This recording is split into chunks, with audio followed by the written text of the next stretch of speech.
제가 교재 91쪽을 읽겠습니다. 예수님은 포도나무 비유로 하나님과 예수님과 제자들의 관계를 설명하십니다. 예수님은 포도나무시며 하나님은 농부이시고 제자들은 포도나무의 가지라고 말씀하십니다.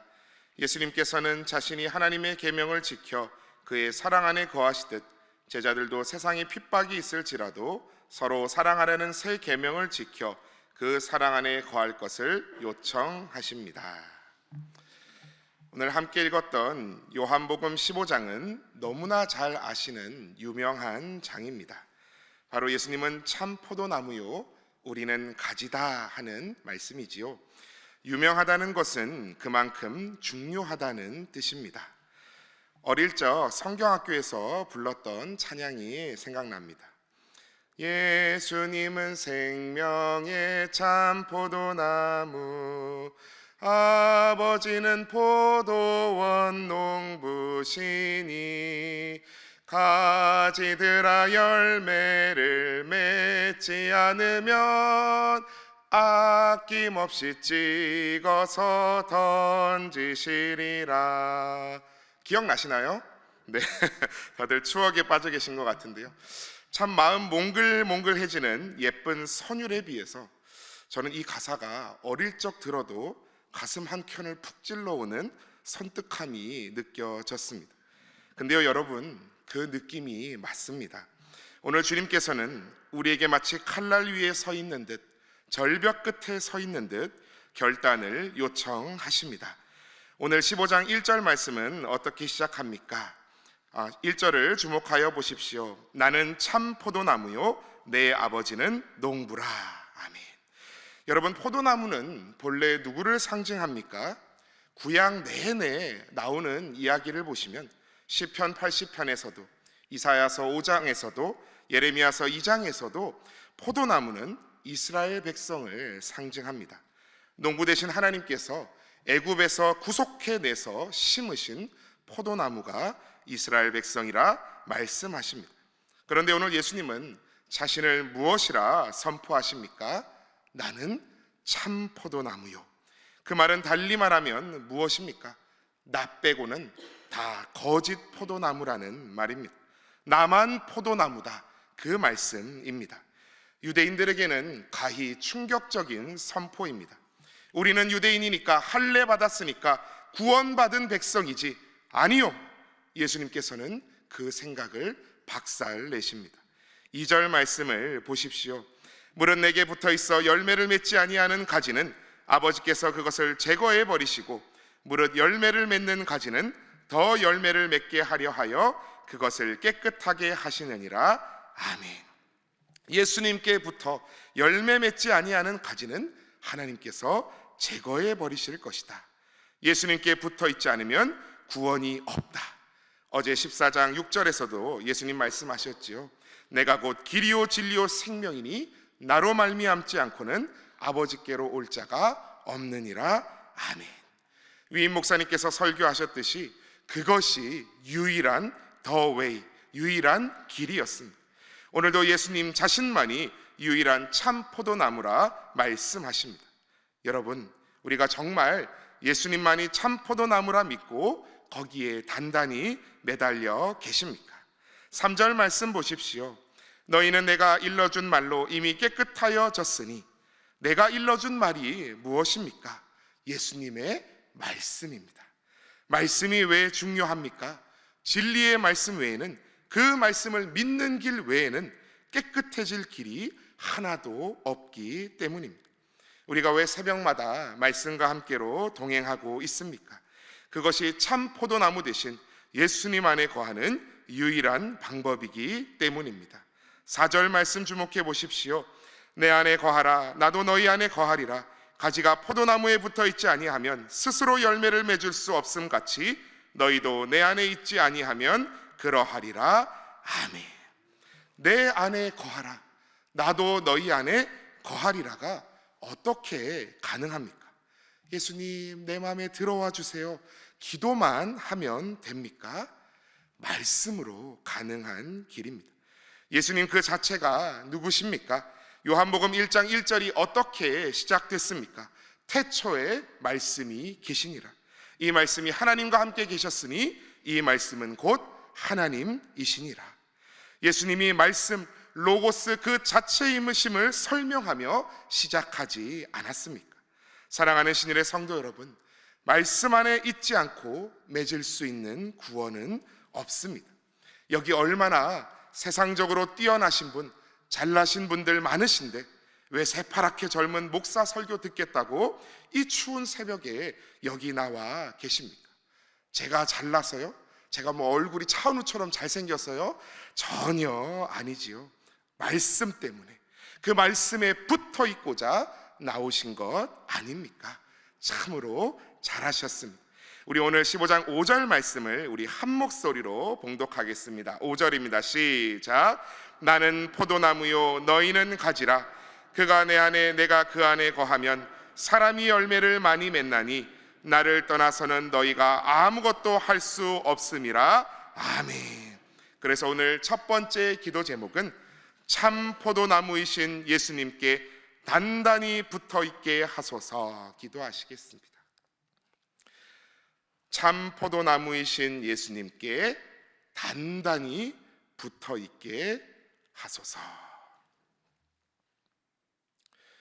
저희 집안말로 하면요, 경북말로 하면 아주 시게 붙어 있어야 됩니다.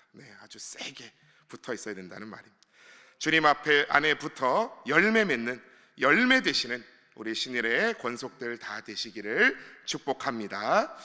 자, 그런 말씀에 예수님께 붙어 있어야 된다는 건 당연히 알겠는데 그것이 어떻게 열매로 드러나게 됩니까? 주경야독 하늘천 따지 천자문 외듯이 문자만 주르르 나오면 그것이 붙어 있는 것일까요? 오늘 우리 15장 12절 말씀을 주목해 보십시오. 내 계명은 곧 내가 너희를 사랑한 것 같이 너희도 서로 사랑하라 하는 이것이니라. 아멘. 앞서 읽었던 요한복음 13장 34절 말씀에서 예수님 말씀하셨지요. 새 계명을 너희에게 주노니 서로 사랑하라. 내가 너희를 사랑한 것 같이 너희도 서로 사랑하라 하신 말씀을 다시 한번 오늘 반복하며 말씀하십니다. 이것이 주님의 명령입니다. 말씀 안에 거하면서 주님의 말씀을 거듭해서 읽으면 읽을수록 사랑하지 않을 수 없습니다. 왜요? 13절 말씀 보십시오. 사람이 친구를 위하여 자기 목숨을 버리면 이보다 더 큰 사랑이 없나니. 아멘. 주님께서요, 우리를 위해 먼저 그 목숨 버려주셨기 때문입니다. 그리고 우리를 무엇이라고 불러주셨습니까? 친구라고 불러주셨습니다. 우리 오늘 15절 말씀을 한 목소리로 봉독하겠습니다. 15절입니다. 시작. 이제로부터는 너희를 종이라 하지 아니하리니 종인 주인이 하는 것을 알지 못함이라. 너희를 친구라 하였노니 내가 내 아버지께 들은 것을 다 너희에게 알게 하였음이라. 아멘. 사랑하는 성도 여러분, 종과 친구의 차이가 무엇입니까? 종은요, 그저 주인이 시키는 것만 생각 없이 하는 존재입니다. 그러다 그저 자기 챙길 거 있으면 좀 챙기고 손해볼 것 같으면 좀 뒤로 빠지고 주인의 진위 같은 것은 알 필요 없는 존재입니다. 그런데 친구는요, 마음을 나누는 사이입니다. 그 가슴속 깊은 곳에 있는 진심을 나누는 사이가 친구입니다. 여러분은 오늘 예수님의 친구 되셨습니까? 참으로 예수님을 사랑하여 나오셨습니까? 아니면 예수님 믿으면 뭐 떨어지는 것 없나, 그저 예수님께 뭘 다른 것을 바라고 오지는 않으셨습니까? 예수님께서 예루살렘에 입성하실 때 수많은 무리들이 나와서 종려가지를 흔들며 겉옷을 깔며 호산나 다윗의 자손이여 우리를 구원하소서 소리 높여 외쳤습니다. 제자들은요, 우리 이제 위대한 선생님 예수님 등에 업고 이 나라 한번 뒤집어 엎고 로마에게서 독립하면서 우리 큰 자리 한번 차지하겠구나. 네가 영의정하고 내가 우의정하고 넌 좌의정하고 우편 좌편 앉겠다고 우리 중에 누가 크냐라고 그 길 가운데 다투었습니다. 수많은 환호 속에서 십자가의 길만을 바라보고 계셨던 예수님, 주변에 사람은 많으나 친구 하나 없는 사람처럼 주님이 얼마나 외로우셨을까요? 제가 어릴 적 저희 아버지가 이제 군인이시다 보니까 해군교회를 다니다 보면 진급 시즌이 되면요, 보이지 않던 분들이 많이 나와서 기도하는 모습을 볼 수 있었습니다. 새벽 기도 인원이 배가 되고요, 3배가 되고요, 4배가 됩니다. 예배마다 눈물로 기도하는 이들이 많아집니다. 근데요, 진급 시즌 끝나면 썰물 빠지듯이 썰렁하게 사라지는 그 모습을 보면서 당시 초등학생, 중학생밖에 안 되던 저의 어린 눈에도 저게 진짜 믿음일까 하는 생각이 들었더랬습니다. 여러분은 오늘 예수님의 마음을 이해하는, 나누는 참된 친구가 되어 계십니까? 아니면 그저 주변을 배회하는 종 같은, 외인 같은 자이십니까? 그래서 오늘 두 번째 기도 제목은 내가 예수님의 참된 친구 되게 하소서 기도하시겠습니다. 내가 예수님의 참된 친구 되게 하소서.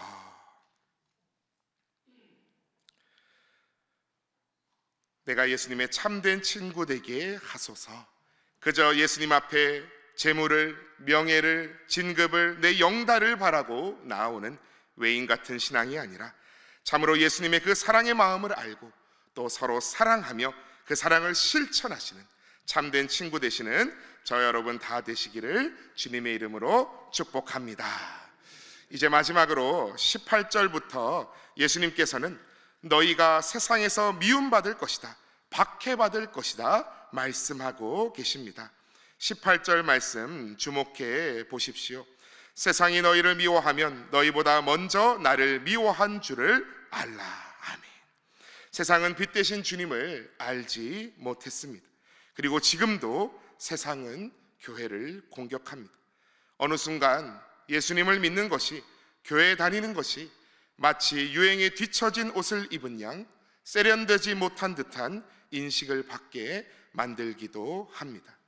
신학생 때 장신대에서 택시를 타다 보면요, 아주 담임 목사가 조폭 두목보다 더해 하며 욕하는 기사분들을 심심치 않게 만날 수 있었습니다. 제가 초등학교 4학년 때는 여기 하나님 믿는다는 사람 다 일어나 보라고 말씀하시는 담임 선생님이 있었습니다. 짐짓 화가 난 목소리여서 저를 비롯한 몇몇이 쭈뼛쭈뼛대며 그 어린 나이에 일어났던 기억이 납니다. 그랬더니 어디서 그냥 화가 나셨는지 서운하셨는지 아주 호통을 치시더라고요. 예수는 내가 역사에 있으리 그나마 인정하겠어. 하나님이 어디 있는지 보여줄 수 있는 사람 있으면 나와봐. 막 이러시는데 어린 나이에 막 담임 선생님이 막 고래고래 호통을 치시니까 와, 지금 같으면 제가 한 말씀 드릴 수 있겠는데 그때 이렇게 말할 걸 꿈에서도 나오는 적이 많습니다. 제 이런 경험과는 비교할 수도 없을 정도로 심한 많은 핍박을 가족 가운데, 친척 가운데 혹은 이웃 가운데 견디신 분들도 많으실 겁니다. 왜 우리가 이런 박해를 받습니까? 19절 말씀 보십시오. 너희가 세상에 속하였으면 세상이 자기의 것을 사랑할 것이나 너희는 세상에 속한 자가 아니요 도리어 내가 너희를 세상에서 택하였기 때문에 세상이 너희를 미워하느니라. 아멘. 우리는 세상에 속한 자가 아닌 줄 믿습니다. 우리가 만약 세상과 함께 부어라 마셔라 하면 세상이, 악한 사탄 마귀가 아주 안심할 겁니다. 그러나 우리 신일의 성도님들, 우리 신일의 권속들은 그런 세상이 오히려 감당치 못하는 믿음의 신앙의 인물들 되신 줄 믿습니다. 그게 우리의 능력으로 되는 것입니까? 아닙니다. 우리 마지막 오늘 15장 26절에서 27절 말씀을 함께 봉독하겠습니다. 26절에서 27절 말씀입니다. 시작. 내가 아버지께로부터 너희에게 보낼 보혜사 곧 아버지께로부터 나오시는 진리의 성령이 오실 때에 그가 나를 증언하실 것이요 너희도 처음부터 나와 함께 있었으므로 증언하느니라. 아멘. 그래서 오늘 마지막 세 번째 기도 제목은 어떤 핍박 속에서도 예수님을 증거하는 증거자 되게 하소서 기도하시겠습니다. 어떤 핍박 속에서도 예수님을 증거하는 증거자 되게 하소서.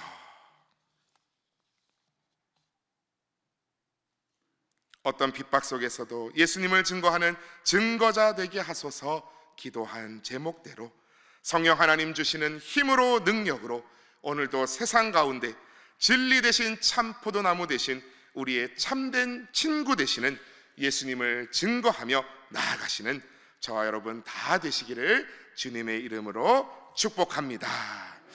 이 시간 우리 함께 기도할 때에 앞서 나눈 세 가지 기도 제목 놓고 함께 기도하기 원합니다. 첫 번째로는 참 포도나무이신 예수님께 단단히 붙어 있게 하소서 기도하시고, 두 번째로 내가 예수님의 참된 친구 되게 하소서 기도하시고, 마지막 세 번째로 어떤 핍박 속에서도 예수님을 증거하는 증거자 되게 하소서 기도하여 주시고, 내일도 거룩한 주일 준비하는 모든 손길 위해서 봉사자, 직분자, 신일 깔끔이를 위해서 기도해 주시기 바랍니다. 또 무엇보다 예배마다 귀한 하나님의 말씀을 선포하시는 위임 목사님 위해서 기도하여 주시고, 또 오늘 우리의 삶도 거룩한 주일을 준비하며 나아가는 구별된 삶, 거룩한 삶 되게 해달라고 우리 주님 이름 외치며 이 시간 함께 기도하며 나아가시겠습니다. 주여 믿습니다. 주여 믿습니다. 주여 믿습니다.